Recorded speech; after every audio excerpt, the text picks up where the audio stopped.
Rudolph Farias, known to everyone as Rudy, was born in Houston, Texas. He lived with his mother, Janie Santana, and his older brother, Charles, who was from Janie's previous relationship. Janie had been married to another man for 10 years. Rudy's father, also named Rudolph Farias, was a veteran officer from the Houston police who remained distant, having another family with 5 more children. For Rudy, his older brother was a crucial figure in his upbringing. Rudy once shared on Facebook how important Charles was to him. He recounted how, during his time at school, he was often teased for being small and skinny. But whenever things got tough, Charles would step in to defend and protect him. Charles was more than just a brother. He was Rudy's best friend and father figure. However, Rudy sometimes felt a tinge of jealousy because Charles had a good relationship with his father, who often visited and took Charles out, bringing back cool toys or Happy Meal surprises from McDonald's. According to Rudy, Charles noticed his sadness and one day talked to him, acknowledging Rudy's hurt over not seeing his father. Charles promised he would always be there for Rudy and never abandon him. The brothers grew up inseparable, relying on each other under the strict and unstable supervision of their mother, Janie. To explain Janie's instability, judicial records show she had used at least 5 different surnames over the years, including Diaz, Rodriguez, Farias, and Ortega. The records also indicate that Janie had been married several times, with at least one marriage annulled because one of her ex-partners claimed she was married to 2 other people simultaneously. She also had a history of minor criminal offenses, such as public disorder on November 22, 1994, inappropriate conduct with a loaded firearm in 1996, and driving without a license with a minor, presumed to be Rudy, in 2020. Additionally, she had been arrested for speeding and driving under the influence. Janie also created social media accounts on platforms like TikTok and Facebook using photos that were not hers. According to different sources, Janie once stole pictures of a country singer to use on a fake profile. Despite the tumultuous household, there was always pride for the eldest son, Charles. He benefited from his father's financial support, but remained humble and down to earth. Charles was an excellent brother, son, and student. He graduated from high school in 2007 and was accepted into the U.S. Marine Corps, with training set to begin on March 21, 2011. At 21, Charles dreamed of serving his country, but his life was tragically cut short in a motorcycle accident on February 13, 2011. Charles's sudden and tragic death profoundly impacted the family. Rudy, who was 13 at the time, expressed his grief on Facebook, detailing the events of that fateful day. He recounted how they woke up together that morning, and Charles asked Rudy to help him get the motorcycle out of the garage. After preparing, Charles left to meet friends, marking the last time Rudy saw his brother alive. A family friend called later that day to inform them that Charles had been in an accident and his body was lying on the pavement. Rudy and Janie rushed to the scene. Rudy recalled that at first he couldn't see his brother.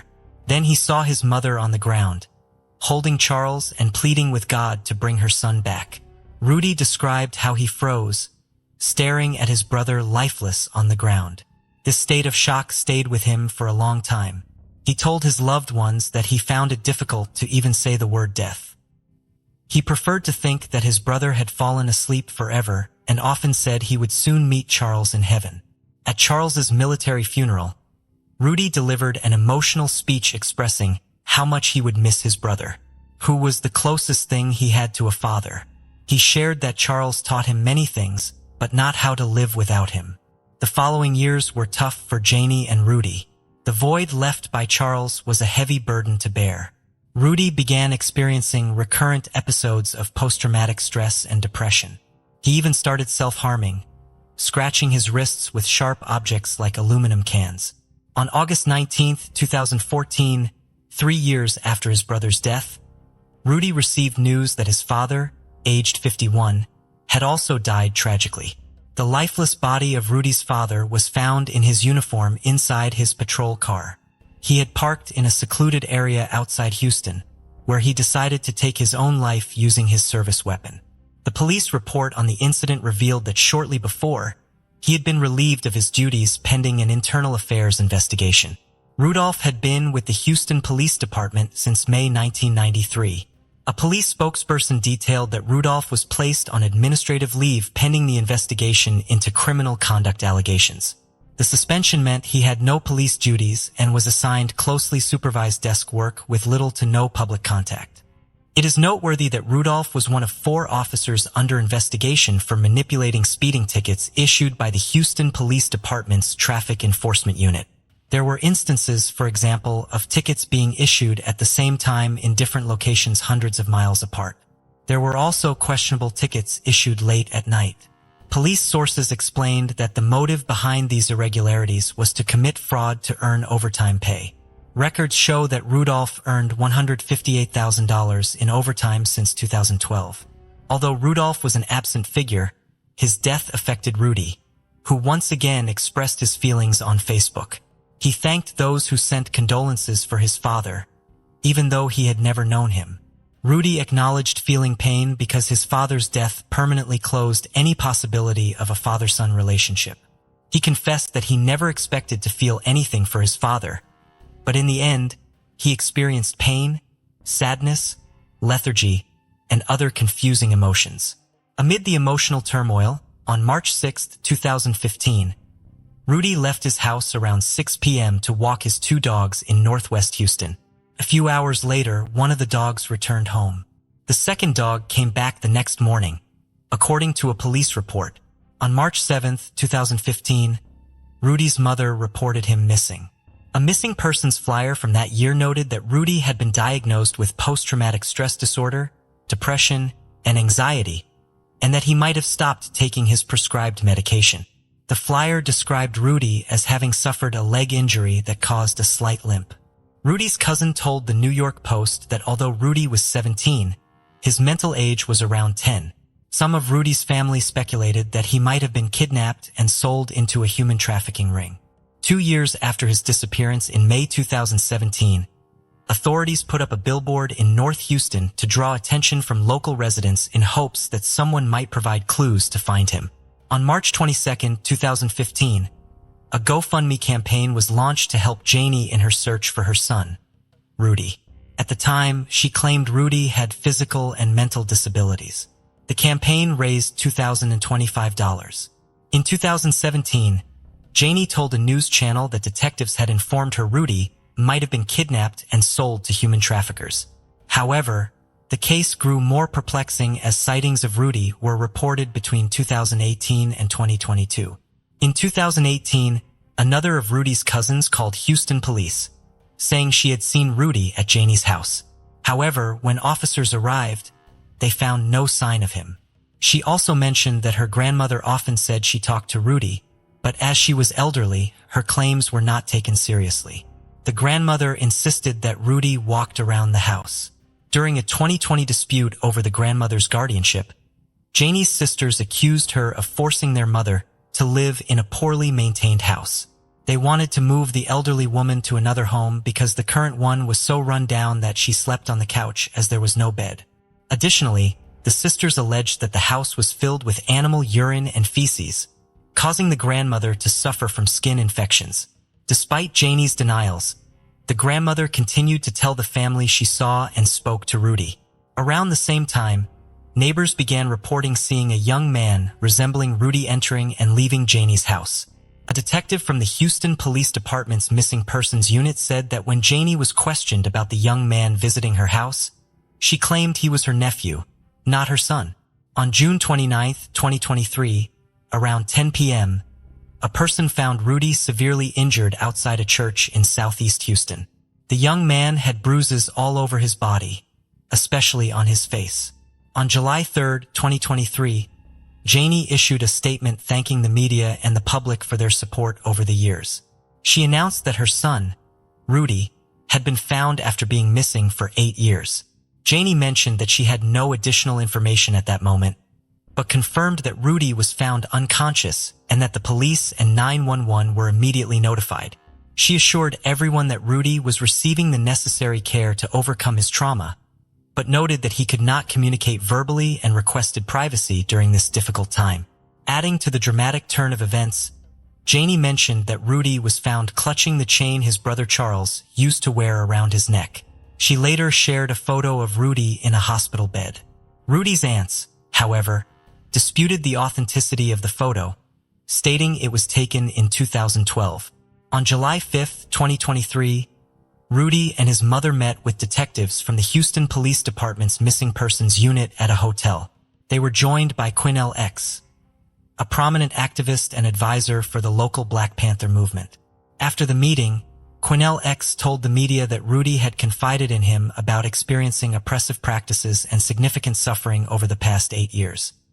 He suggested that Janie should be investigated and possibly detained as Rudy, now 25, had endured uncomfortable situations implying a degree of intimacy, but did not label them as sexual in nature.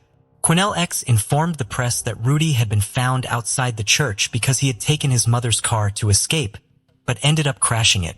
He also mentioned that Rudy had been visiting neighbors under an alias. Following the press conference, Quinnell X retracted his statements in an interview with The Independent, accusing the police of attempting a cover-up. He recommended providing Rudy with medical and psychological help. A video of Janie in front of her house surfaced on social media, where she expressed that she expected to be arrested. The video was recorded by local residents. On July 6, 2023, the police held their first press conference since Rudy was found. They confirmed that Rudy had returned home the day after being reported missing in 2015 and that his mother had misled the police by continuing to claim he was missing, asserting that the person seen by friends and family around the house was a nephew. The police explained that the district attorney had declined to press charges at that time since being missing is not a crime. That same day, Rudy's aunt reported that she had met with her nephew. She stated that Rudy was traumatized, did not want to be near his mother, and was staying with family friends. She called her sister Janie a pathological liar who had mistreated their mother, who had since passed away. She recalled how their late mother always insisted that Rudy was living in the house, only to be dismissed as lying by Janie. Learning that Rudy had been alive and controlled by his mother for 8 years, his cousin told a reporter that she felt more concerned than relief. She found it disturbing that Janie had lied and hidden her adult son for 8 years for reasons that remained unclear. As more details of the case emerged, reporters found Janie's address and started arriving in her neighborhood. Janie became nervous and began offering money to residents, asking them to stay silent and not reveal that they had seen a young man entering and leaving the house when detectives and journalists arrived. Disturbed neighbors pointed out that the young man they now identify as Rudy had always been known to them as Dolph, Janie's nephew. Amid the media frenzy and the community's astonishment at the bizarre case, Janie's whereabouts remain unknown as she appears to have left her family home. A news media confirmed that activists and neighbors gathered on July 7th in front of Rudy's house in East Houston, demanding a thorough investigation by the district attorney and criminal charges against Rudy's mother. On July 13th, Rudy made his first public statements after spending 8 years hidden away due to his mother's actions, attracting worldwide attention. He explained how he stayed out of sight for so long out of obedience. Rudy agreed to the on-camera interview, but asked to have his face concealed because he felt overwhelmed by the attention his case had generated. He accused his mother, Janie, of brainwashing him, clarifying that he was never physically locked up or tied down. He could come and go as he pleased, but chose not to because she convinced him the world was a hostile place and they could only survive by staying together at home. The police added that although Rudy was listed as a missing person, he and his mother interacted with officers using false names and birthdays to hide their identities. During the interview, Rudy described feeling trapped in his own home for years, likening it to living in a prison. He recounted how Janie would lock him in a room whenever family members visited. He could hear them chatting and laughing, but could not join in. Rudy shared that he eventually began to yearn for freedom to have a job, live a life, love someone, and be loved. He fought to understand his emotions. Janie manipulated him into believing he had to stay silent for his own good, bombarding him with negative thoughts that made him complicit in the charade. It was a form of mental imprisonment, Rudy explained, as he could work with his mother as a security guard and roam the neighborhood, but always under her watchful eye. Following his reappearance and contact with people who clarified the situation, Rudy said his relationship with his mother felt like Stockholm Syndrome. This psychological coping mechanism involves victims developing positive feelings towards their captor to survive.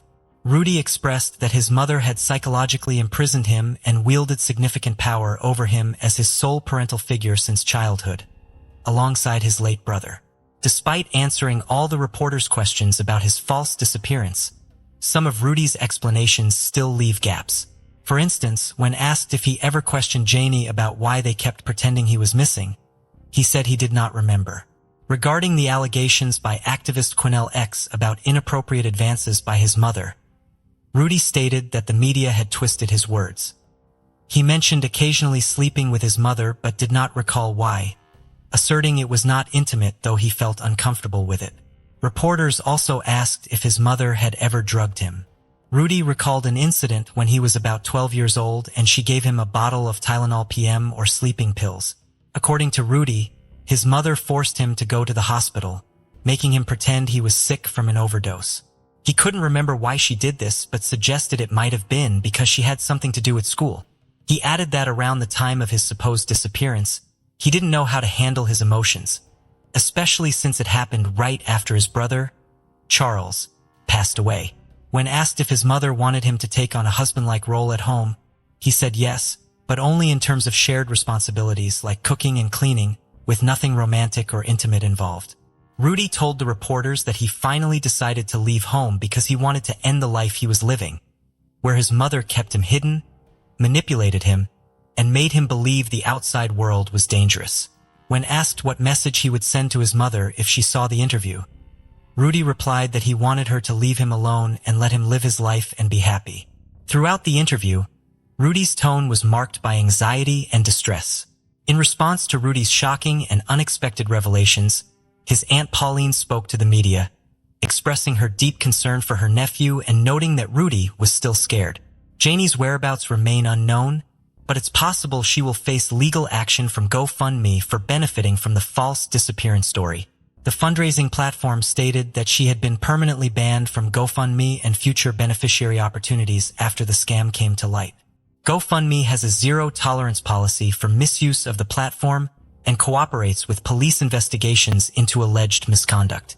The GoFundMe campaign claimed Janie was a single mother who lost her eldest son in 2011 and Rudy's father in 2014. She needed financial help as she couldn't work due to dedicating herself to searching for her missing son. Consequently, bills were piling up and her health had deteriorated mentally, physically, and emotionally. Brenda Paradise, a private investigator who worked on the case, believes resources were misused in the search for Rudy. Brenda is part of the nonprofit organization We Help the Missing. She mentioned that volunteers searched wooded areas and made exhaustive efforts to find Rudy. She shared some of her audio notes from 2015, where Janie accused a gang of Mexicans of kidnapping her son, but this alleged group never contacted her. Brenda has not ruled out filing a lawsuit for the expenses incurred by the association during Rudy's 8-year disappearance. Rudy's case highlights the vulnerability of minors under negligent or abusive parents. In 2018, approximately 9.2 out of every 1,000 children in the United States were subjected to some form of maltreatment, according to the Children's Bureau. Neglect is the most common form of maltreatment, present in 60% of cases, as reported by the same bureau. Neglect occurs when a parent or guardian fails to meet a child's basic needs, whether medical, educational, physical, or emotional. The combination of oppression and deprivation of liberty seen in Rudy's case is common in situations involving Stockholm Syndrome within controlling relationships. One way these feelings and thoughts develop is through cognitive dissonance, which explains how and why people change their ideas and opinions to endure situations that don't seem healthy, positive, or normal. Chris Kremers and Liz and Fromm were best friends, fellow students, and roommates from Amersfoort in the Netherlands. Liz and Fromm was a positive, intelligent, and passionate young woman. She was a keen volleyball player and loved the outdoor life. Chris Kremers was 21 and was described as a creative, reliable, and responsible girl. As well as living together, they worked together at the same restaurant. Being a year ahead of Chris, Liz Ann had graduated with a degree in applied sciences from Deventer. And Chris had just finished her studies in cultural and social education, specializing in art education at the University of Utrecht. The girls had spent 6 months planning and saving up for a 6-week-long trip to Panama. This would be both a vacation and a chance to expand their skills in education. They planned on spending time hiking and enjoying the views, alongside volunteering with the local children, learning Spanish, and teaching the arts. This was an incredible opportunity for the young women, and they couldn't wait to get there. Chris and Liz Ann boarded a plane from Amsterdam to Costa Rica, and from there, they boarded a bus to Panama. On the March 15, 2014, the girls arrived in Panama. They toured for almost 2 weeks before settling in with a local family on March 29th. Just before midday on April 1st, they took one of the host dogs named Arzel and set off for a hike near the forest that surrounded the Baru volcano. Before they left, they met for brunch with some of the other Dutch tourists and were spotted by several people around the town. They then headed to a route called the Pianister Trail, not far from where they were staying. The hiking trail was popular with tourists and locals alike. With its breathtaking views and landscape, it's easy to see why. They were on social media frequently and spoke about their hiking plans for the day on Facebook. Later that evening, the dog returned home without Chris and Liz Ann. There had been no contact with the girls all day. This was extremely concerning, as they had both been in regular contact with friends and family via phone and social media since the start of their trip. The host was scared that something sinister had happened and contacted the National System of Civil Protection, or the NSPC. However, for unknown reasons, this was not followed up on straight away. The first search for the girls was actually conducted by local volunteers that knew the area well. The following morning, both girls missed an appointment that they had made with a local tour guide, and another day were passed with no sighting or word from either of them. Finally, on the April 3rd, an official area search of the hike began. Volunteers were on the ground on foot and also searching. The trails spanned a vast area, and with a peak height of over 1,800 feet, a thorough search would take a substantial amount of time. 3 days later, the parents of Chris and Liz Ann arrived in Panama to help find their daughters. Police, sniffer dogs, and the girls' parents embarked on a 10-day-long search to find them, and $30,000 was offered as a reward.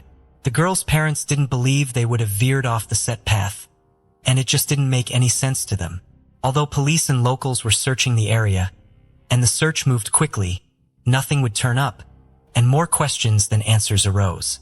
For 10 weeks, the case was effectively cold, until one of the locals found the first key piece of evidence on June 14th.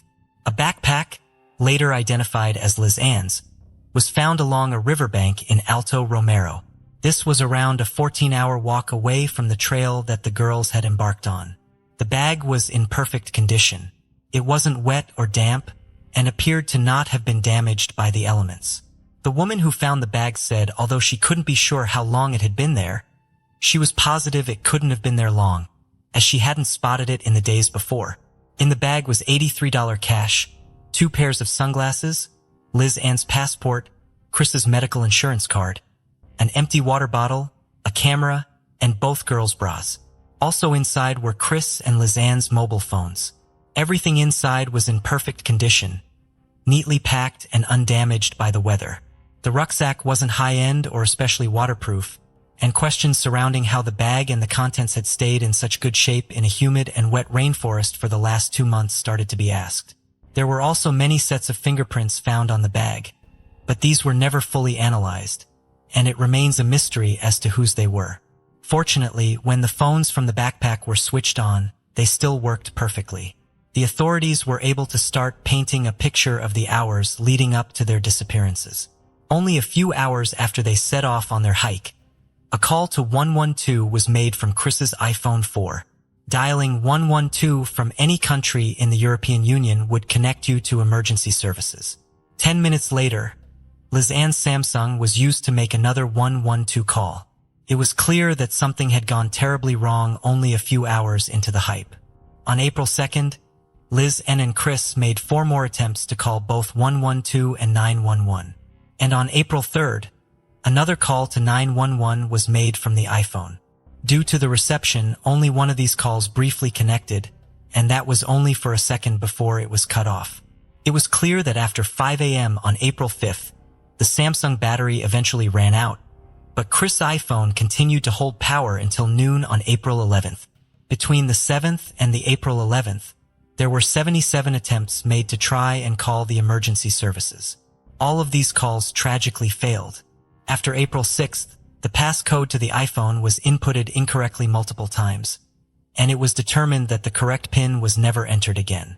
The passcode for the iPhone was entered incorrectly so many times that this possibly indicated Liz and may have been attempting to access Chris's phone after her own battery had died.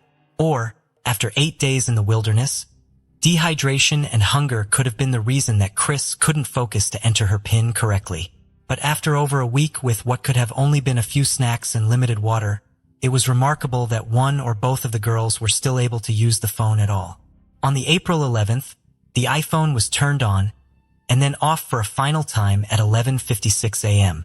The camera in the rucksack added more pieces to the mystery.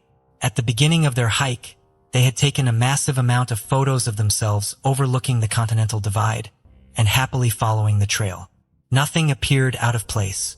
The girls seemed happy and carefree, and it was bright and warm outside. The final photo taken in the afternoon shows Chris heading down the trail. On April 8th, a total of 90 photos have been taken using the camera flash. These were all taken between the hours of 1 and 4 a.m. The majority were pitch black. The photos showed random areas of woodland, water, and sky. The police had several theories. Firstly, that the flash of the camera was being used to illuminate the area to guide them through. Secondly, they were using the flash to scare away wild animals that may have been encroaching. Thirdly, either both or one of the women could have possibly been attempting to take photographs of distinctive parts of the forest to help lead someone to them if the phone was found.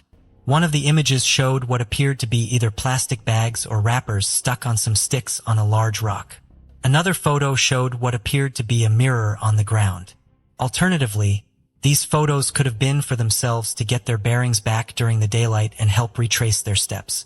The final theory is that the flash was being used to draw attention or direct anyone that may have been in the area or looking for them.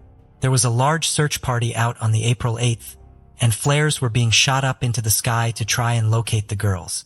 The flash of the camera was possibly being used as a distress signal to lead the party to where they were. The amount of photos that had been taken looking up at the sky would further add weight to this theory.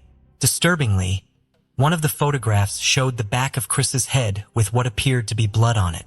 This raised another theory that maybe Chris had fallen and injured herself early into the hike. And after failing to get a reception to alert the authorities, Liz had left with Chris's phone to get help on foot.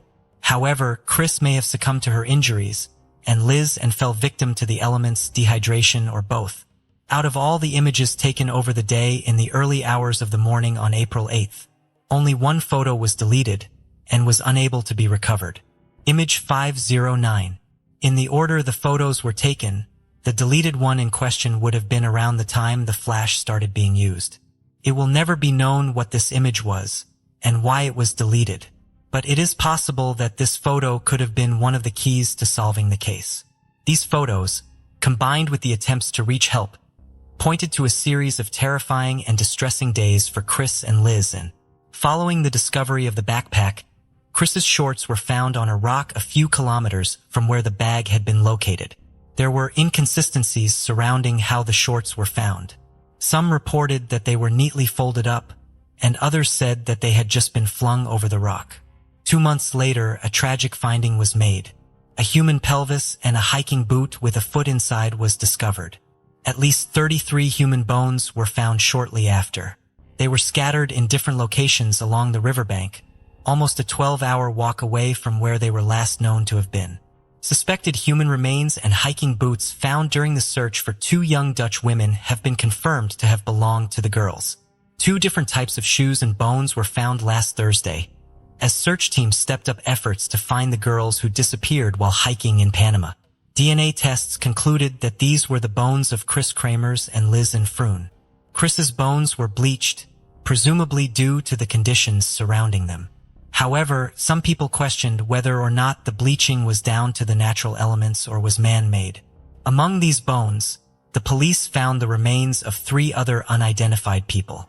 The final and remaining searches were often hindered due to bad weather, and this also meant that using cadaver dogs drew a blank.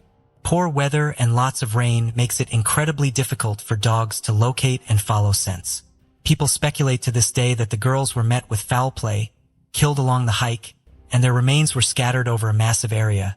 Killed by locals, kidnapped by a gang, and even murdered by cannibals are still among the theories on the internet today. But the police say they doubted any of these theories, and foul play was ruled out. Although the full picture of what happened over those 11 long days will never be known, the police believe they have come to a few conclusions. Investigators and locals found that it would have been virtually impossible to lose sight of the trail and wander off course, due to how rigidly yet simply it was laid out. It was also a very popular tourist trail, so if something had happened along the way, it is fairly likely they would have been found and received help at some point. So, if the girls did choose to totally go off the trail, they would have had a reason for it, or deliberately taken a different turn as opposed to unknowingly making a mistake.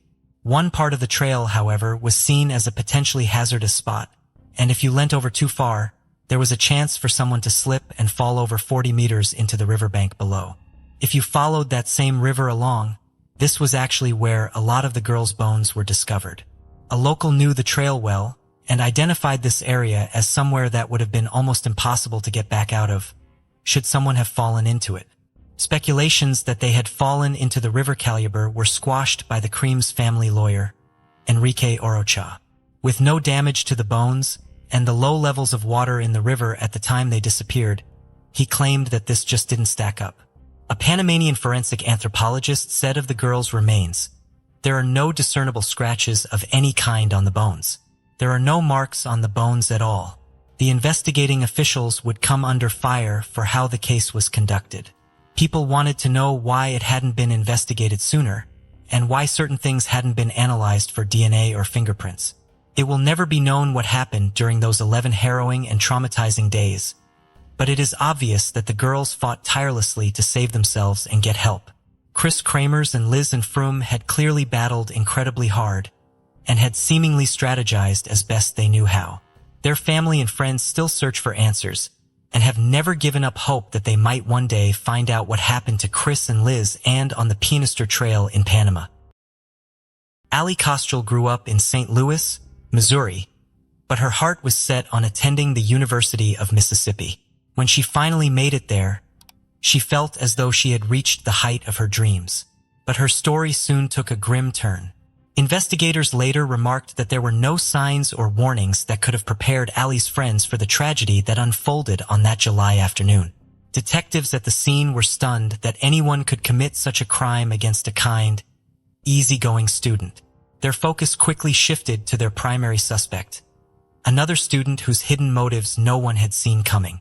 Alexandria Kostrel was born on September 11, 1997, in St. Louis, Missouri. Her family soon began calling her Allie, the nickname she would be lovingly known by for the rest of her life. She was the daughter of Cindy and Keith Kostrel and the older sister of her brother, Andrew. Even as a child, Allie displayed a strong dedication to her schoolwork and a natural athletic ability. These qualities made her shine as an exceptional high school student. Alongside her academic achievements, Allie was involved in cheerleading, track and field, and the golf team, and she was also a member of the National Honor Society. Her adventurous nature took her abroad to Peru and Africa, where she volunteered by teaching English to young children. Cindy and Keith were immensely proud of her, as Allie's warmth and bright spirit left a lasting impact on everyone she met. She adored both animals and children, often babysitting to earn extra money, and her gentle personality quickly made her a favorite among the families she worked with. Allie also loved walking dogs and was passionate about yoga and running half marathons. Her spiritual outlook and ever-present smile made her easy for anyone to approach. During this chapter of her life, she grew especially close to Maddie Norris. The two became inseparable, sharing their hopes and secrets as if they had known each other for lifetimes. Their bond felt more like a sisterhood, leading them into countless shared adventures. After graduating in 2016, Allie began her studies in business administration at the University of Mississippi. She was overjoyed to join a school steeped in tradition, history, and a vibrant football culture. Her parents loved seeing how much happiness this new phase brought her. Allie also hoped that, during her time there, she might meet a kind Southern boy and eventually build a family of her own. Even with the miles between them, her bond with Maddie stayed just as strong. Those who knew Allie weren't surprised to see her flourish both academically and socially. She quickly formed new, meaningful connections, including a close friendship with Elizabeth, whom she met at a campus party. Their shared interests helped deepen their relationship and make it an important part of Allie's college experience. In this new circle of people in her life, one person became especially significant to Allie, fueled in part by her hopeful, romantic nature. She developed an interest in Brandon Teisfeld, a young man just a year older than she was, originally from Fort Worth, Texas. Brandon was the son of Daniel Teisfeld, a medical professional, and had grown up surrounded by love and comfort. Raised in a devoted Christian household, he enjoyed a childhood full of outdoor pursuits, hunting, fishing, and exploring the wide-open spaces of Texas. As he got older, Brandon also proved to be a talented football player at his school. Like Allie, he enrolled in the University of Mississippi's business program. The two shared mutual friends and even found themselves in some of the same classes. Still, Brandon's personality contrasted sharply with Allie's. Yet, as the saying goes, sometimes opposites are drawn to one another. According to local records, Brandon was arrested in April 2017 for public intoxication and possessing a fake ID. This wasn't his only brush with the law. He was involved in another incident, though the Oxford Police Department later confirmed that the records of this case were expunged and sealed. Despite these isolated incidents and the generally good conduct Brandon displayed, there was someone who did not find him particularly likable and had reasons for such a perception. Rex Revita, another student who lived in a dormitory across the hall from Brandon during their freshman year, frequently encountered him. Rex found Brandon's behavior objectionable, considering him a spoiled daddy's boy. According to Rex, Brandon often boasted about his father's wealth and how it could get him out of any trouble, which Rex found particularly annoying. Additionally, Rex had noticed another particularly unpleasant trait in Brandon. He often treated women in a degrading manner. One night when Allie and Brandon crossed paths at a local bar, she felt an immediate attraction. It didn't take long for them to start dating occasionally, though Allie wished they spent more time together. She often brought him along as her date to most of her parties. However, to almost everyone observing their developing relationship, it was clear that Brandon wasn't as enamored with Allie as she was with him. Despite this, Allie seemed blinded by her initial impression and Brandon's good looks, never seeing through the facade. The evident disinterest from Brandon and his flaws, which were apparent to everyone else, went unnoticed by Allie. She was convinced she had found her dream man and envisioned a future with a home and family. As weeks and months passed, their relationship grew complicated. Around their second year in college, driven by her intense feelings, Allie sent Brandon numerous late-night texts while she was out partying, eager to chat with him. Without any explanation, he blocked her number. During this time, Maddie visited Oxford to see her friend and unofficial sister. Naturally, she was excited to meet the new man in Allie's life, but to her surprise, Brandon didn't show up. During that visit, Maddie became concerned about Brandon's clear detachment, despite the affection Allie lavished on him. Despite this, Allie seemed to be doing well in many other areas of her life. By her third year, she had formed a strong friendship with another university student named Morgan.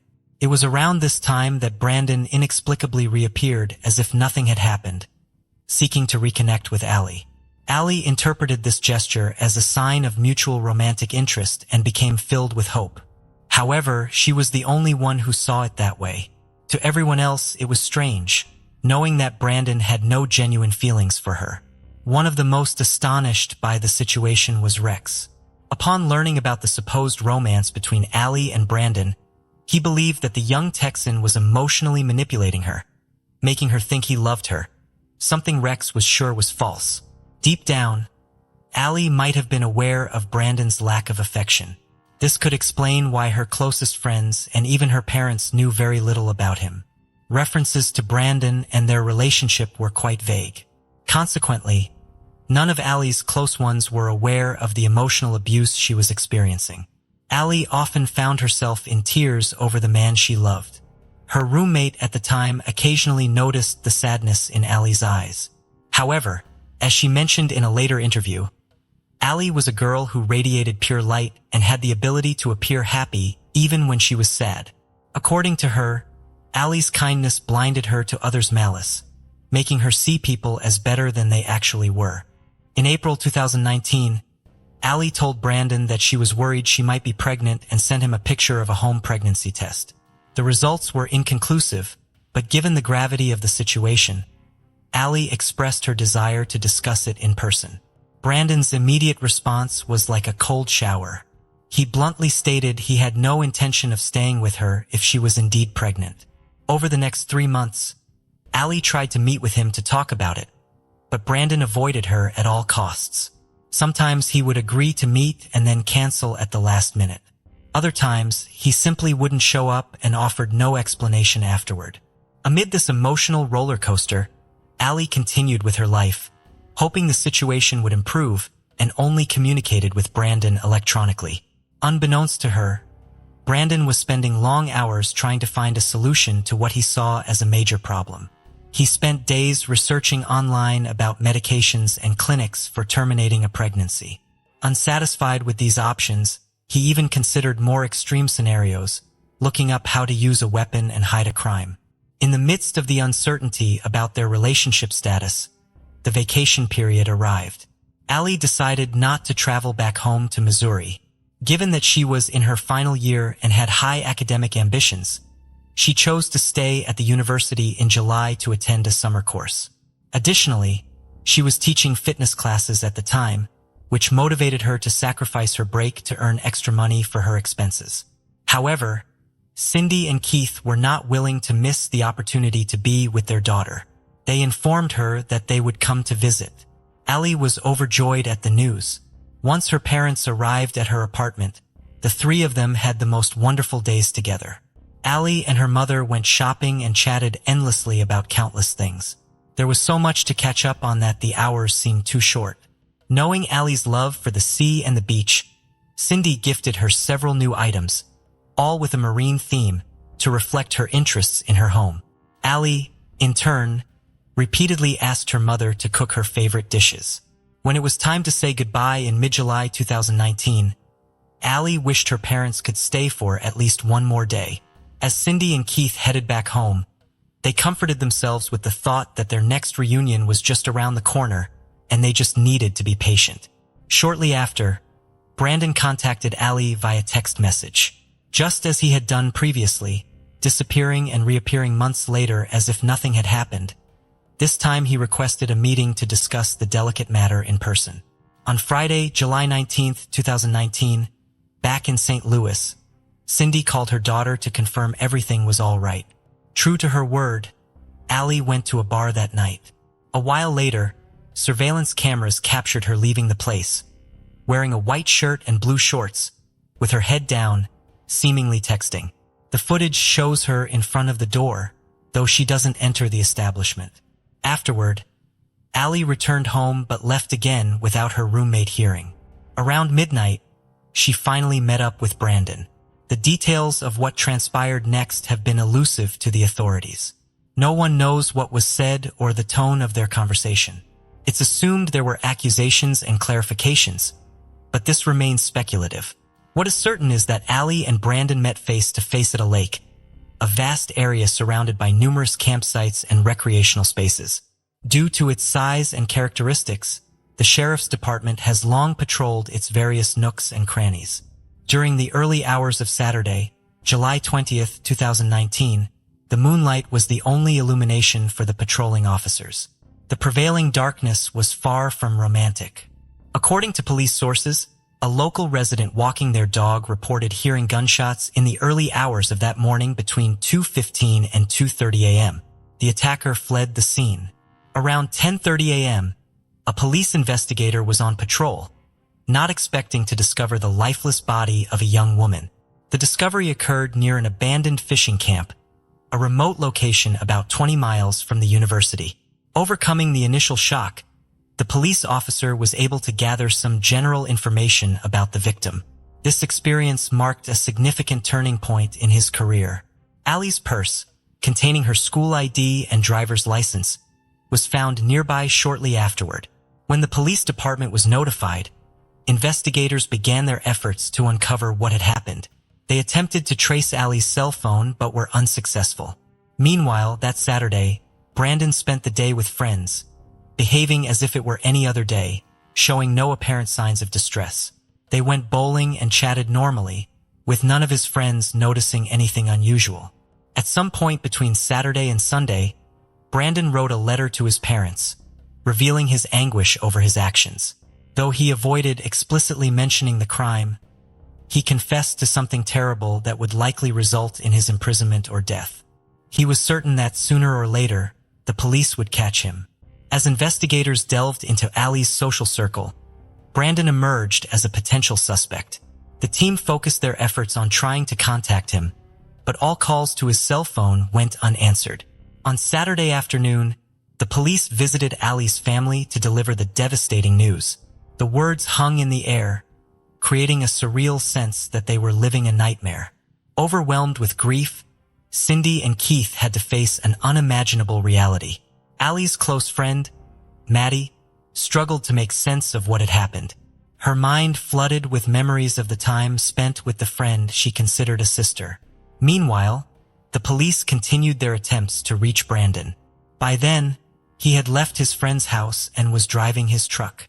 Allie's cell phone remained missing. The news of the crime shocked the university community and local residents. However, due to the ongoing investigation, the police withheld further details. As a result, it was unclear whether the attacker had killed Allie at the lake or abandoned her there afterward. The same confusion surrounded the murder weapon and the connection between the victim and the perpetrator. This changed when investigators made a crucial discovery. In Allie's room, they found her smartwatch, which turned out to be an invaluable piece of evidence. The smartwatch allowed them to uncover some of the text messages exchanged between Allie and Brandon. Realizing the urgency, the team immediately tried to contact Brandon, who this time answered their call.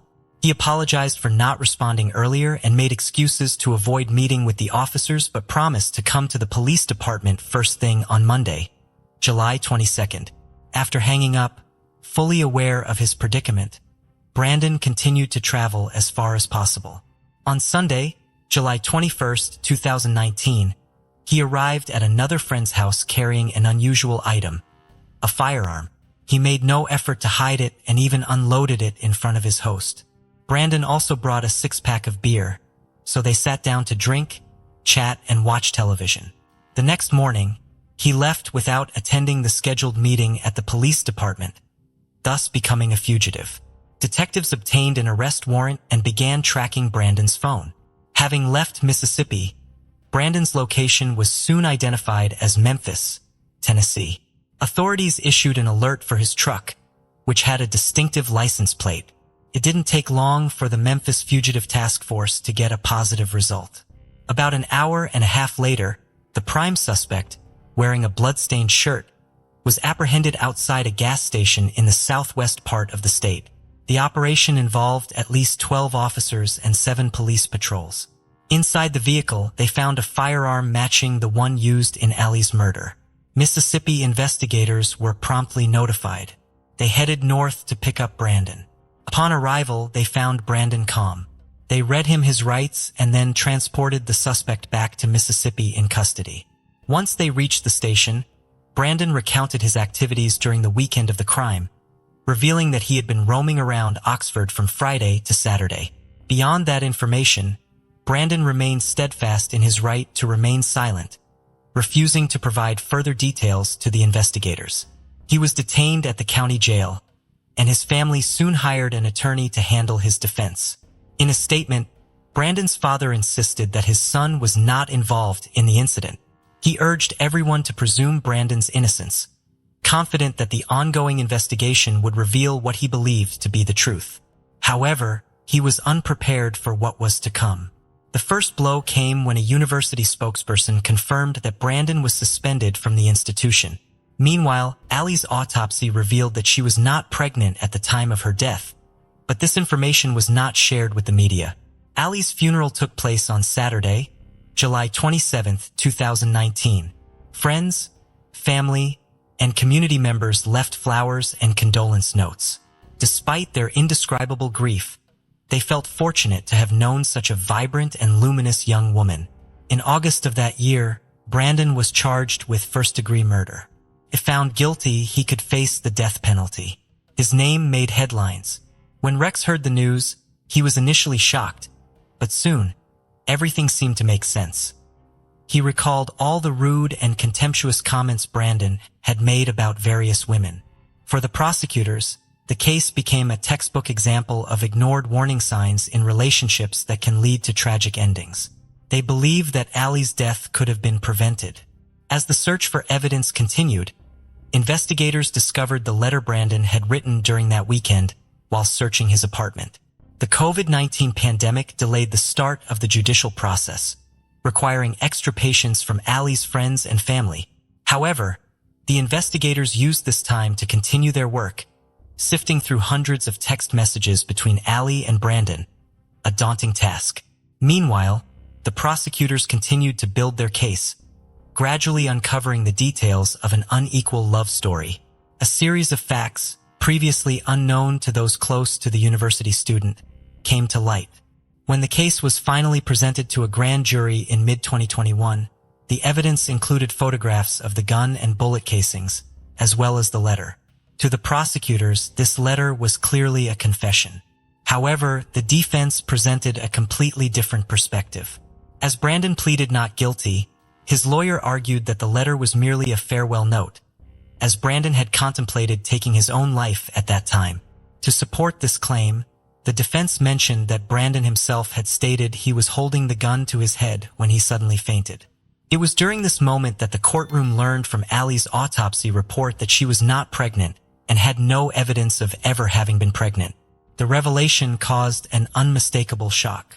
The trial proceeded until unexpectedly in August 2021, just a week before the sentencing, Brandon chose to admit his responsibility for the crime. He and his legal team reached a plea agreement with the prosecution to avoid the death penalty. Instead, he received a life sentence without the possibility of parole. During the sentencing hearing, Brandon addressed Allie's family, apologizing for the immense pain he caused by taking their daughter's life. He acknowledged that his actions had permanently altered the lives of the Kostrel family and his own. He expressed a desire to turn back time and undo his actions, but knowing that was impossible, he sought forgiveness from God and hoped that one day they might find it in their hearts to forgive him. Following Brandon's statement, the victim impact statement was read aloud in court, delivered by Cindy, Allie's mother. In her letter, she expressed regret for not being able to keep her daughter away from Brandon, whom she described in stark terms as a monstrous, heartless, scheming, ungrateful, sinister, violent, and corrupt individual. Cindy also added that Brandon had every opportunity to do good in the world but chose to do evil. Because of that choice, he would spend every day of the rest of his life in prison. She reminded everyone that it was an atrocious act he committed against a sweet soul like Allie, and predicted that every time the cell door slammed shut, it would be a reminder of what he did and the life he took. Those who knew Allie hold on to the certainty that the actions of her attacker will never extinguish the sweet light she brought into the world. On the contrary, they know that her spirit will live on through the lives she touched, as Allie always strived to make the world a better place with every step she took. Janelle Patton was born on June 30, 1972, in Sydney, Australia. She was an only child, and her parents lavished all their love and attention on her. From a very young age, Janelle developed a passion for music. She played both the piano and clarinet and was active in her school's music group. After finishing high school, Janelle went to university to study medicine. But after just a year, she decided to drop out and focus on her career. She got a job at a bank and spent the next few years working her way up. Over time, though, Janelle started feeling that big city life, with all of its challenges and stresses, was taking a toll on her, and she began thinking about moving somewhere quieter. In October 1999, at 27 years old, Janelle decided to move to a small island called Norfolk. The island was nearly 1,000 miles from Australia.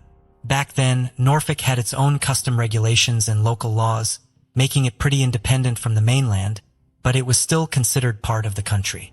With a population of around 2,000, everyone in Norfolk knew each other, and because it was so isolated, new faces were rare except for tourists. The island was a popular spot for visitors from both Australia and New Zealand, which was a bit closer. Janelle quickly found a job at a local hotel, got to know the island's residents, and eventually settled into their laid-back way of life. Norfolk felt like a small town, but with the added isolation of being surrounded by nothing but ocean for hundreds of miles. Because of that, locals really tried to get along. After all, they didn't have much choice.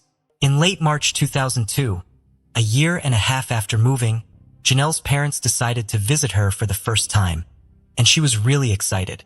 They arrived on March 30th, and Janelle spent the whole day showing them around, introducing them to the island's main sites and the locals.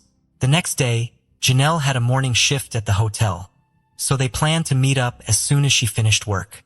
She had rented a small cottage on the property of a local woman, but it wasn't big enough to fit her parents, so she booked them a room at a hotel. That morning, Janelle finished her shift around 11 a.m. and set off on her daily walk, something she did regularly. Her route was a short loop from her house to a lookout point at the edge of the island. Her parents expected her to stop by their hotel around noon, but Janelle was running late. At first, they figured she might have gotten caught up with something, so they decided to go for a walk themselves. Before they left, they wrote her a note and stuck it in the door, but when they got back around 2:30 p.m., the note was still there. Realizing that Janelle hadn't come by as planned, her parents started to worry. They tried calling her, but she didn't pick up. It was strange. How could their daughter disappear on such a small island? The thought that something might have happened to her began to creep in. They went to her cottage and found the front door unlocked. But on Norfolk, that wasn't unusual. People rarely locked their doors as crime was practically unheard of on the island. Inside, there was no sign of Janelle and nothing suggested that anything bad had happened. Her car was also parked outside. While they were at the house, one of Janelle's friends showed up. When they told her they hadn't been able to reach Janelle all day, she suggested they check the route Janelle usually took for her daily walk. The three of them drove along the path, but there was no sign of her. After that, her parents returned to the hotel and informed the manager about what was going on. He made a few calls to people around the island, asking if anyone had seen Janelle, but no one had. By then, it was around 8 p.m., and her parents decided it was time to call the police. They explained that their daughter had been missing all day, and the officers asked them to come down to the station. The police informed Janelle's parents that just an hour before their call, a tourist from New Zealand had discovered a body near a waterfall. She had spotted a large black bag and, upon getting closer, saw human hands sticking out from underneath it. When officers arrived at the scene, they found a woman's body showing multiple visible injuries, and her clothes were partly missing. As Janelle's parents were speaking with the police, the officers had just begun processing the crime scene. They immediately suspected that the victim could be Janelle. To spare her parents from the trauma of identifying the body, the investigators asked Janelle's neighbor, the woman she rented the cottage from, to come to the scene. When she arrived, she immediately confirmed that the victim was indeed Janelle. The body was handed over to the medical examiners, but based on the initial assessment, it was clear that they were likely dealing with a murder. The news sent shockwaves through the island community. There hadn't been a murder on Norfolk since 1893, and even minor crimes were rare. The local police were used to handling nothing more serious than fights and domestic disputes, but now they were faced with a homicide investigation. Because of this, they decided to request assistance from Australian investigators, who immediately flew to the island. The medical examiners found 64 injuries on Janelle's body, including bruises and cuts likely caused by a sharp object, possibly broken glass. Supporting this theory, they found glass shards in her hair, which they believed came from a broken bottle. In addition to the cuts, there were bruises on her wrists, suggesting someone had held her down while she was being attacked. This led the investigators to consider that there may have been more than one person involved in the murder. Alongside the cuts from the glass, there were also stab wounds, indicating a knife had been used in the attack as well. Forensic experts found microscopic traces of green and white paint on Janelle's body.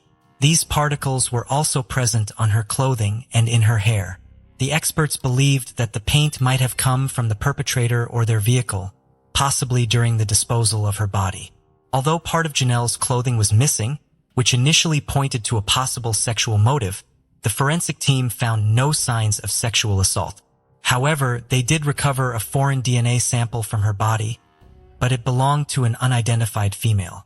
The investigation was further complicated by the fact that around 3:30 p.m. on the day of the murder, a brief but intense rainstorm swept across the island. This downpour may have washed away crucial evidence, such as footprints, blood, or other biological samples. However, the rain did help establish a timeline. There were puddles in the black plastic sheet covering Janelle's body, indicating that it had been left there before the rain started. This meant that Janelle had likely been dead and lying there for at least 3 hours before she was discovered. While the forensic experts were busy searching for clues, the police began piecing together the final hours of Janelle's life. They discovered that after finishing her shift, Janelle stopped by a store before heading home. Around the same time, her landlord arrived and saw Janelle leaving for her usual walk. About 10 minutes later, another local resident drove past Janelle on the road. The next person to see her lived near the end of that route and spotted Janelle standing next to a white car talking to the driver. According to the witness, she thought there were 2 men in the car, but admitted it was possible there could have been only one. 5 minutes later, 2 more witnesses who lived close to the road reported hearing what sounded like a child crying in the distance. Another man said he heard a scream, but by the time he went outside to check, the noise had stopped. Based on this information, the police concluded that the attack on Janelle likely took place around 11:45 a.m., just half an hour after she had finished her shift. With no strong leads, the police sent the black plastic sheet that Janelle's body had been wrapped in to the mainland for more advanced testing. Sometime later, the results came back. Forensic experts had found 10 different fingerprints on the sheet, but all of them were partially smeared. Despite this, the detectives decided to try matching the prints. They compiled a list of everyone who had been on the island the day of the murder, which amounted to more than 2,700 names, including both locals and tourists. The police asked all individuals between the ages of 15 and 70 to voluntarily provide fingerprints and DNA samples, but only half complied. Out of 1,300 sets of fingerprints, the experts couldn't find a single match. With no results from the prints, the investigators decided to shift their focus to potential suspects among Janelle's acquaintances. Her diary proved to be a key source of information. It contained detailed entries about life on the island and her relationships with its residents. From the diary, police learned that Janelle had a strained relationship with one of her friends. When Janelle first moved to the island, this woman helped her find a temporary place to live at her friend's house. However, Janelle didn't stay there long, apparently due to some disagreements.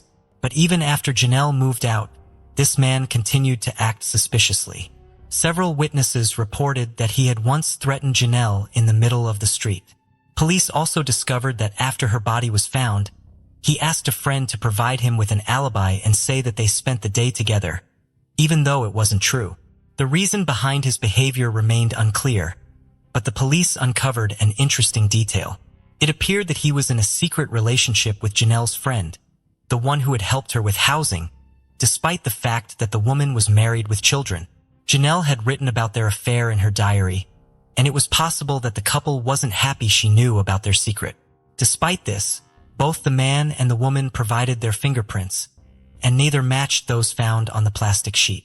The police also searched their homes and cars, but found no incriminating evidence. The next suspect the police looked into was a man Janelle had been dating for 9 months. He was investigated for possible involvement, but once again, the police couldn't find any evidence linking him to the crime. Janelle's diary also mentions several other people with whom she had tense relationships, but all of them agreed to provide their fingerprints and DNA samples, and none of them matched. At one point, the police even considered Janelle's parents as suspects, since the murder occurred the day after they arrived on the island. But this theory also led nowhere. Eventually, the investigation hit a dead end. For months, the police tried to identify new suspects and re-examine the existing evidence, but every lead turned into a dead end. They even announced a substantial reward of $300,000 for information about the case, but none of the tips brought them any closer to finding the killer.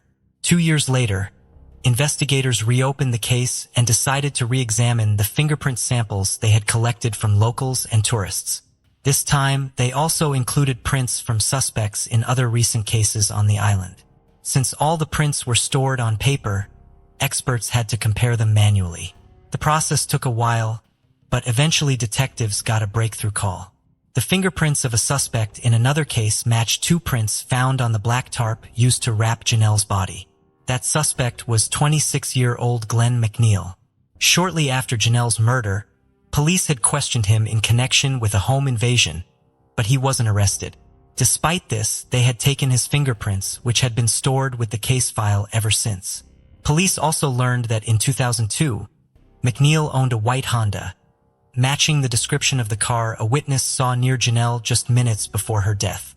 Another curious fact was that McNeil had left the island shortly after the murder.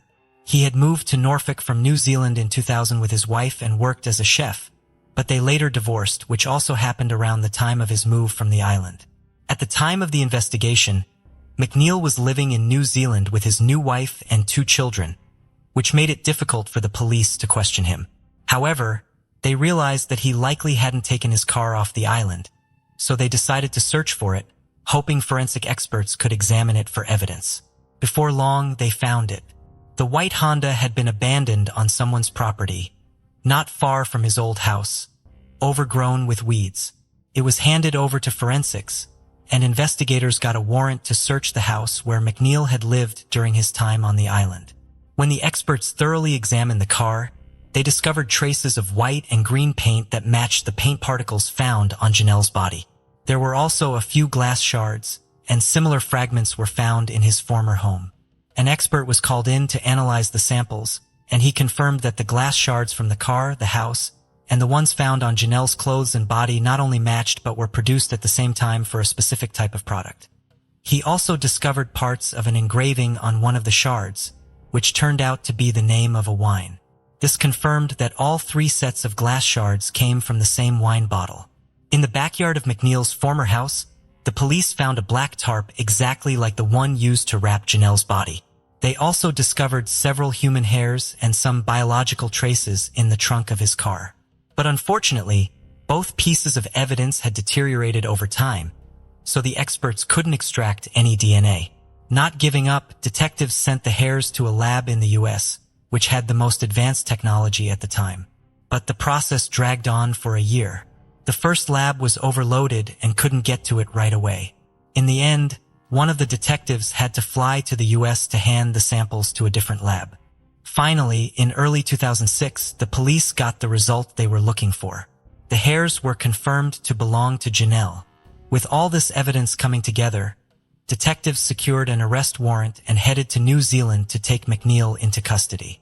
He was then extradited to Australia, where he was officially charged with Janelle's murder. During the first interrogation, McNeil, to the surprise of the detectives, started confessing right away. He claimed that, on the morning of the murder, he smoked some weed and went for a drive around the island. At some point, he bent down to grab a pack of cigarettes, lost sight of the road, and hit something. At first, McNeil thought he'd run over an animal, but when he got out of the car, he saw a person lying underneath it. Panicking, he loaded the body into his trunk and drove home, where he spent hours using drugs. A while later, he started hearing noises coming from the trunk and realized the woman was still alive. That's when he grabbed a kitchen knife, opened the trunk, and stabbed her multiple times. After that, McNeil wrapped the body in a tarp and dumped it near the waterfall. Despite his confession, detectives knew immediately he was lying. Almost everything he said didn't match the facts. Medical examiners were sure the injuries Janelle had didn't line up with being hit by a car. Plus, McNeil's story didn't explain the bruises on her wrist, the cuts from glass shards, and why part of her clothing had been removed. And if he really had stabbed her in the trunk, there would have been blood traces there, something the forensic team would never have missed. But there were none. The police tried to get him to tell the truth, pointing out all the inconsistencies, but McNeil stubbornly stuck to his version. In the end, the case went to trial, which began in the summer of 2006. It was held on the island, and the jury was selected from the local residents.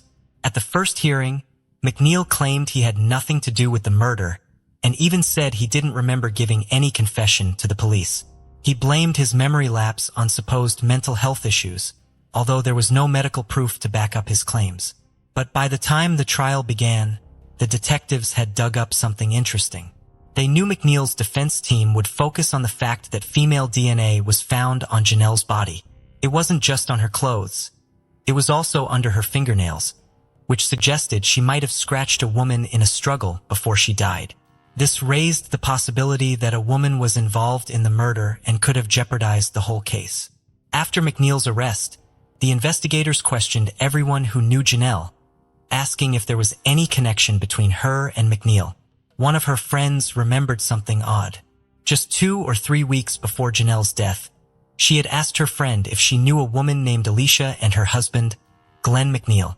The friend replied that she didn't know them personally but had seen them around. Janelle didn't explain why she asked that and just changed the subject. This same friend also mentioned that on the day of the murder, she was working at a hotel and spotted Alicia outside acting weird. Alicia was covered in something red, and when the friend asked if everything was okay, Alicia, who seemed a bit shaken, simply said it was just paint and walked away. For some reason, the witness didn't think to tell the police about this at the time. She didn't realize it could be connected to Janelle's murder until detectives asked her about McNeil and his wife. Alicia was called to testify in court but insisted she had nothing to do with the murder. We still don't know if the police compared her DNA with the female sample from Janelle's body. Interestingly, later on, Janelle's friend changed her testimony and claimed that a religious cult of 6 people was behind her murder. This revelation shocked investigators, casting doubt on all of her previous statements. As for McNeil, he continued to deny any involvement in the murder, still insisting he didn't remember confessing.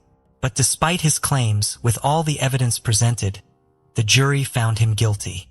On March 9, 2007, he was sentenced to 24 years in prison. Even though the case seemed closed, many people continued to question whether McNeil was truly the killer. The most popular theory, based on witness statements and the nature of the injuries, suggested that he may not have acted alone. Either he killed Janelle with someone else or helped someone dispose of her body. A few years after the trial, McNeil suddenly claimed he knew who really killed Janelle. According to his new story, it was a man who had been selling him drugs. McNeil said that on the morning of the murder, he was at home when this man and his wife showed up. The man told him there was a body in his trunk and ordered McNeil to get rid of it, threatening to harm him and his wife if he didn't comply. Scared for his life, McNeil did as he was told. He moved the body into his own car, wrapped it in a tarp, and took it to the waterfall. He also claimed he wore medical gloves while doing this, but the detectives quickly pointed out a flaw in his story. There were several of his fingerprints on the tarp, which wouldn't have been there if he had used gloves. Plus, he claimed he buried the gloves in his yard, but when police dug up the area, they didn't find anything. McNeil also named the man he claimed killed Janelle, and this guy was indeed suspected of selling illegal substances. When police checked McNeil's phone records, they found he had been in regular contact with him. However, this only suggested that McNeil was buying drugs from him, not that the man was involved in the murder. In the following years, several more theories about this case emerged, each one more dubious and contradictory than the last. Some media even suggested that Janelle was a secret police informant, claiming that could have been the real motive for her murder. But no solid evidence was ever found to support this theory, or any of the others. On February 1, 2024, McNeil was released from prison early and deported back to New Zealand. He will remain under supervision while on probation, but technically he is now a free man. Throughout all these years, McNeil has stuck to his story that other people were responsible for the murder. Maybe one day he'll change his story again and we will finally learn the truth. But until then, this case remains filled with unanswered questions. 73-year-old Susie Thomasai was a beloved mother and grandmother who lived in Lakewood Park, Florida with her husband Patrick. The couple owned 2 restaurants together. They were at one of these restaurants, the Quilted Giraffe on US Route 1 in Vero Beach, on March 16, 2018. It was a hectic Friday night and the restaurant was short-staffed, so Patrick was busy running around doing multiple tasks. Susie had a form of dementia, so she did not work as actively at the restaurant as her husband, but she still spent every day there with him. Patrick last saw his wife on the restaurant's back porch, where she liked to go out to read. He went back inside the restaurant to take a phone call. When he came back outside, Susie was gone. Susie loved talking to people and often visited South Bureau Square, the shopping center just south of the restaurant. Patrick searched up and down the center for his wife, but could not find her. He and one of his customers then got into a car and drove around looking for her. He went back to their home, but Susie had not returned there. At 6:48 p.m., he called the police. An extensive search of the immediate area did not locate Susie. The sheriff's office used a helicopter to search for her from the air, and her family searched on foot all night. Authorities believe she must have gotten into a vehicle in order to get so far from the restaurant in such a short period of time. Surveillance footage would confirm that Susie had gone to South Vero Square shortly after being last seen by Patrick. The footage shows that around 5:40 p.m., she was walking along the shopping center with a cigarette in her hand. Authorities speculate that she may have been asking passers-by for a lighter. She walked out of range of the cameras at the southern end of the shopping center, and police could not trace her path any further.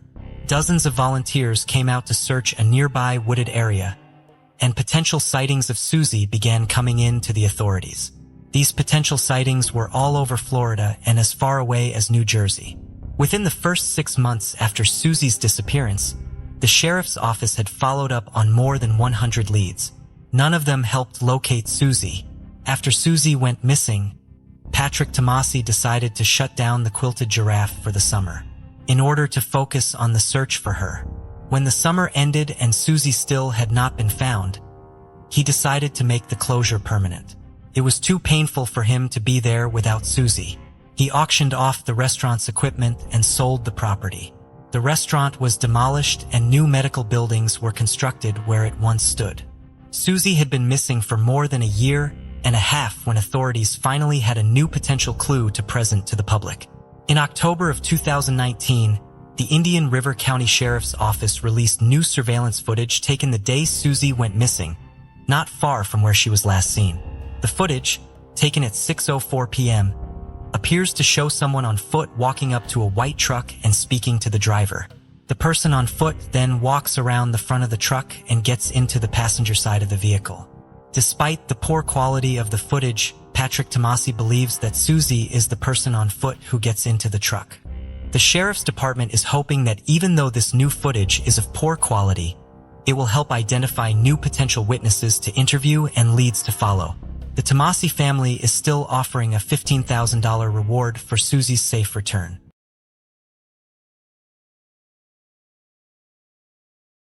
"27-year-old Zachary Wilkes lived in Lompoc, California and worked as a handyman. His parents had moved to the Washington, D.C. metro area, but Zachary and his younger brother Andrew remained living in the family home in California.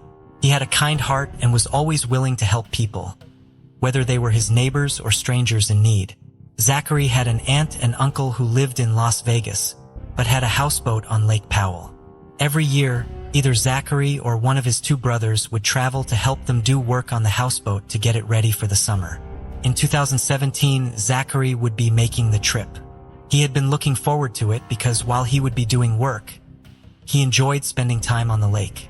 Andrew and a group of friends saw Zachary leave for the 7-hour drive to Las Vegas at 11 p.m. on May 24, 2017. Because he was leaving so late at night, Zachary would not arrive at his destination until very early in the morning. He told Andrew that he planned to stop at a casino once he arrived in Las Vegas to kill some time so that he would not show up at their aunt and uncle's house too early. Zachary never made it to his aunt and uncle's house, and no one in his family could get a hold of him on his cell phone when they tried calling him after he failed to arrive. His brother Andrew reported him missing on May 26th. Zachary's family drove back and forth between Las Vegas and Lompoc, looking for signs of Zachary or his black 1994 Honda Civic. They checked every route he could have taken, which involved searching 6 different highways. When they received Zachary's cell phone records, they learned that his phone had pinged on a cell phone tower that would have placed him on Highway 166. The time and location of the ping showed that Zachary's drive had been going according to plan. The Wilkes family then hired a private contractor to fly search and rescue drones over the 6-mile radius of the cell phone tower and used their cameras to look for Zachary or the car. Teams searched remote side roads, campgrounds, and parts of the Los Padres National Forest. None of these efforts located Zachary or his vehicle. Around the time Zachary went missing, there was speculation that he may have left of his own accord to start a new life. He reportedly did not like living in a smaller city and had a desire to move to a bigger one. However, Zachary already had plans to move to a more metropolitan area. He had told both his mother and father that he was going to move in with them in their house just outside of Washington, D.C., as he had been welcomed to ever since they first moved there.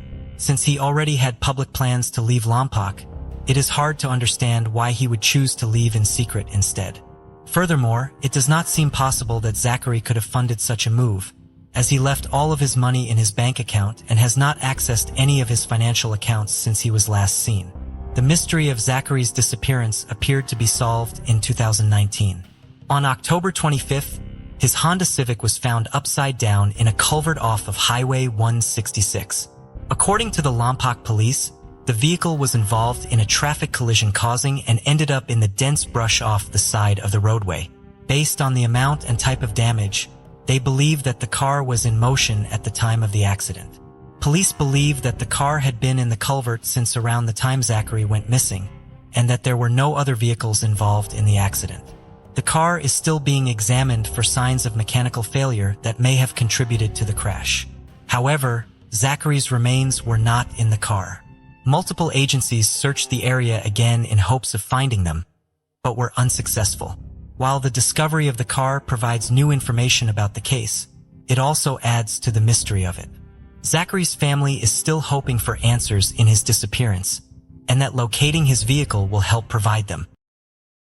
Brittany Ann Beers was 6 years old when she was playing outside of her house in Sturgis, Michigan.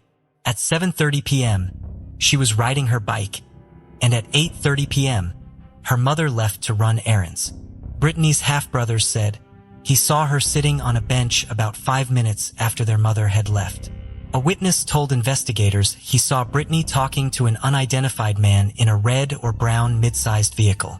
Brittany walked over to the witness and told him that she had made a new friend, and Brittany was never seen again after that. During the investigation, it had been discovered that Brittany had been sexually abused by her stepfather and physically abused by her father. Her case had a renewed interest in 2000, when a man was arrested for child pornography possession, and in some of the photos there was a girl who resembled Brittany. It was later determined to be a girl from Texas who testified against her abusive parents and had them jailed. A woman in the area at the time of Brittany's disappearance said, Brittany was said by neighbors to be frequently neglected and people assumed she was often abused. Brittany was last seen wearing a white tank top with a floral design on it, pink tie-dyed shorts, and white sneakers. She was missing her 4 upper baby teeth at the time of her disappearance. She would be 27 years old as of today. Between March of 1990 and February of 1991, the St. Louis area saw a string of murders attributed to a murderer who came to be known as the Package Killer. This moniker stemmed from the fact that the victims were all found in public areas in large visible containers. 2 victims were found in garbage cans, 1 in a wooden box, and 1 in between 2 mattresses. All of the murders had connections to an area of South St. Louis, known for sex work at the time. The victims were Robin Myhan, 18, Donna Reitmeyer, 40, Brenda Pruitt, 27, and Sandy Little, 21. Robin, Brenda, and Sandy all had young children when they were killed. Sandy's body was the last to be discovered in February of 1991. At that time, the St. Louis Major Case Squad made an arrangement with the FBI. They agreed that the next time the body of a suspected victim of the package killer was found, they would seal off the crime scene and wait for the FBI to arrive and process the evidence. However, there were no more victims and therefore no new pieces of evidence in the case, which then went cold for more than 3 decades. Sandy Little's body had been discovered in O'Fallon, Missouri, giving police there the authority to investigate the case. O'Fallon Police Detective Jody Weber reopened the case in 2008 and worked on it for 14 years before it was finally solved. Technology did not advance to the point where DNA evidence could be identified on any of the evidence in the case until 2022. Even then, some of the DNA evidence had been compromised, and Sandy Little's now adult son, Chris Day Jr., had to provide a sample of his DNA to confirm that his mother's DNA was on the same item as the DNA of her alleged killer. Police reportedly have 4 pieces of physical evidence tied to both the alleged killer and to 3 of the victims through DNA. Once the DNA profile of the killer was developed, finding out who it belonged to proved to be very simple. A match was found during a search of the FBI's combined DNA index system because the alleged killer was incarcerated. On September 19, 2022, prosecutors announced that the package killer had been identified as 73-year-old Gary Muehlberg, an inmate at the Potosi Correctional Center in southeastern Missouri, who was serving life without the possibility of parole for the 1993 murder of a man named Kenneth Atchison. Kenneth was an acquaintance of Muehlberg's who wanted to buy a car from him. Muehlberg killed him, took the money he was going to pay for the car, and hid his body in a makeshift coffin in his basement. The DNA evidence connected Muehlberg to the murders of Robin, Sandy, and Brenda. Detective Weber went to the prison to confront him with this evidence in the summer of 2022.